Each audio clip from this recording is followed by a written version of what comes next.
Si t'es né à la fin des années 90 comme moi, t'as grandi avec Star Wars, les sabres laser, les vaisseaux, Tatooine avec ses deux soleils, et surtout cette idée que l'univers était vivant, grouillant, plein de civilisations, de langues et d'espèces différentes.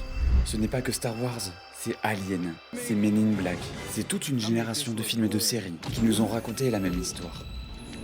L'univers est grand, donc forcément, on n'est pas seul. Sauf que voilà, j'ai grandi. J'ai commencé à m'intéresser à la vraie science derrière tout ça. Et une question m'a rattrapé. Dans les vidéos précédentes, on a vu ensemble la naissance de l'univers. Des centaines de milliards de galaxies, des milliards d'étoiles, des milliers de planètes déjà confirmées autour de ces étoiles. Avec tout ça, l'univers devrait grouiller de vie, l'intelligence devrait être partout. Et pourtant rien. Pas un signal, pas une trace, pas une preuve qui tienne. Comment un univers aussi immense peut être si silencieux ? C'est la question qu'on explore aujourd'hui, et je te préviens, la réponse est bien plus troublante que n'importe quel film qu'on a regardé gamin. Dans la vidéo sur l'histoire de l'univers, on a vu que le cosmos a mis des milliards d'années à se structurer. Des milliards d'années pour passer du chaos à des galaxies, des étoiles, des systèmes solaires. Mais voilà ce qui est fascinant. Pendant tout ce temps, l'univers fabriquait des planètes en quantité industrielle. Pendant longtemps, on ne savait même pas si les autres étoiles en avaient. C'était une vraie question ouverte. Un monde où notre soleil était une exception. Peut-être qu'on était seul, pas par manque de vie, mais par manque de planètes. Dans les années 90, on a détecté les premières exoplanètes. Aujourd'hui, la NASA en a confirmé plus de 6000. 6000 mondes autour d'autres étoiles. Et ce chiffre augmente chaque année. Parmi eux, des planètes rocheuses, des planètes dans ce qu'on appelle la zone habitable, ni trop près, ni trop loin de leur étoile. La distance où l'eau peut rester liquide, comme la Terre. Tu connais sûrement le principe de boucle d'or. Pas trop chaud, pas trop froid, juste bien. C'est exactement ça la zone habitable, et on en trouve partout. Le système de Trappist 1 par exemple, une petite étoile à 40 années-lumière d'ici. 7 planètes en orbite, 3 dans la zone habitable. Et si on extrapole, si même une infime fraction des étoiles de la Voie lactée possède une planète rocheuse tempérée, on parle de millions de mondes potentiellement intéressants, rien que dans notre galaxie. Sur le papier, l'univers ressemble à une machine à fabriquer, des opportunités pour la vie.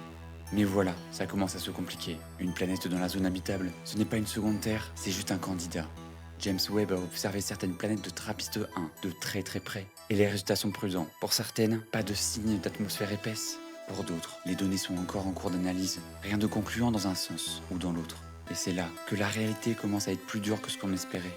Jusqu'ici, on s'est posé la mauvaise question. Combien de planètes existent ? Mais c'est pas ça vraiment le sujet. La vraie question c'est, combien de mondes restent habitables assez longtemps pour laisser la vie franchir les seuils nécessaires ? Et là, la liste devient vertigineuse. Il faut une planète stable, de l'eau liquide durable, pas juste pour quelques millions d'années, pour des milliards. Une atmosphère qui tient, une géologie active pour recycler les nutriments, probablement un champ magnétique pour se protéger des vents stellaires. Une étoile qui ne crache pas trop de radiation, pas trop de bombardements d'astéroïdes, pas de voisins géants gazeux qui déstabilisent les orbites. Puis, une fois que tout ça est en place, il faut que la vie apparaisse, pour qu'elle survive, puis qu'elle devienne complexe, puis intelligente, puis technologique. Et moi, cette liste, elle me retourne vraiment. Parce que quand t'es gamin et que tu regardes Star Wars, l'univers paraît évident, vivant, normal. Tu te dis juste, bien sûr qu'il y a de la vie partout, bien sûr qu'il y a des civilisations. C'est tellement grand, ce serait tellement absurde autrement.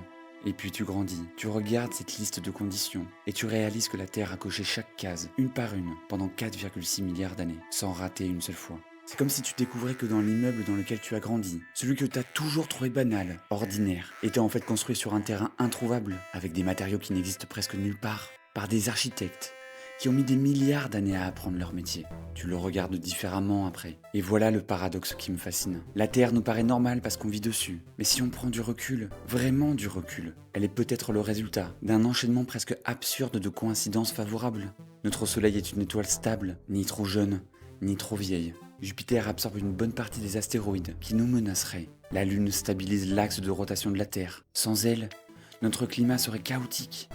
Notre champ magnétique nous protège. La tectonique des plaques recycle les minéraux nécessaires à la vie, retire n'importe lequel de ces éléments, et peut-être que la vie complexe n'émergerait jamais. Et même sur Terre, notre seul exemple de vie dans l'univers. Regardons honnêtement ce qui s'est passé. La vie est apparue il y a environ 3,8 milliards d'années. Mais pendant la majeure partie de cette histoire, c'était des microbes, juste des microbes, pendant des milliards d'années. Les animaux complexes, il y a 600 millions d'années seulement. Et les humains, une poignée de millions d'années. La civilisation technologique, à peine quelques milliers d'années. Si tu compresses l'histoire de la vie sur Terre en une seule journée de 24 heures, les humains arrivent à 23h59 et notre ère technologique, la dernière demi-seconde.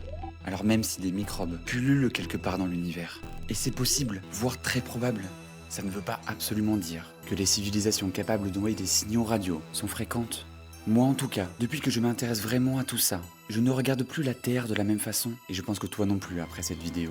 Dans Star Wars, dans Alien, dans Men in Black, tous ces films avaient une réponse toute faite à ces questions. Les aliens existent, ils se cachent, ou ils arrivent. La galaxie est pleine de monde, on le découvrira un jour. La science, elle, est moins rassurante. En 1950, le physicien Enrico Fermi posait une question célèbre lors d'un déjeuner. Mais où sont-ils? C'est ce qu'on appelle le paradoxe de Fermi.